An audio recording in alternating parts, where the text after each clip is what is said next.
আসুন এখন দুটি বিষয় নিয়ে কথা বলি, যে দুইটি বিষয় সিভিতে দেওয়া উচিত নয়। আপনি ভাবতেই পারেন সিভিতে কি দেওয়া উচিত নয়।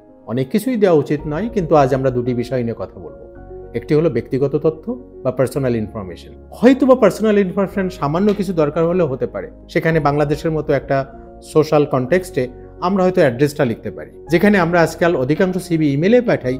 ইমেলটাই মেন অ্যাড্রেস, আমার ইমেলটা ঠিক আছে কিনা, আমার ফোন নাম্বারটা ঠিক আছে কিনা। সেক্ষেত্রে আপনি আপনার লোকাল বা আপনার পোস্টাল অ্যাড্রেস দিতেই পারেন, কিন্তু এখানে কি প্রয়োজন ছিল আপনার রক্তের গ্রুপ, আপনার ওজন, আপনার উচ্চতা, আপনার চোখের রং এগুলো বর্ণনা করার? এগুলো আসলে একটা এমপ্লয়ারকে বা রিক্রুটারকে আকর্ষিত না করে বিকর্ষিতই করে।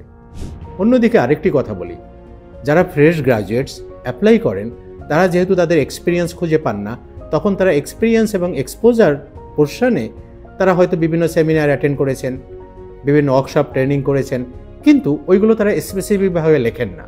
তারা হয়তো লিখছেন আমি ট্রেনিং পার্টিসিপেট করেছি এমএস অফিসের উপর, কিন্তু উনি লিখছেন না কোথা থেকে ট্রেনিংটা নিয়েছিলেন, ট্রেনিংটা কোন পিরিয়ডে হয়েছিল, সেখানে উনি সার্টিফিকেট পেয়েছেন কিনা। অন্যদিকে হয়তো উনি কোনো ওয়ার্কশপ পার্টিসিপেট করেছিলেন।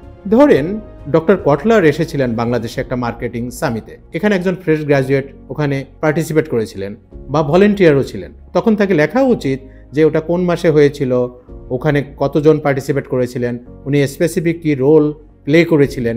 এগুলো যদি আমরা একবার মামুলিভাবে অগোছালোভাবে ইররিলেভেন্ট ওয়েতে আমরা ওটাকে প্রেজেন্ট করি, এটা এমপ্লয়ারকে অবশ্যই প্রচণ্ডভাবে বিকর্ষিত করে, আকর্ষিত একেবারেই করে না।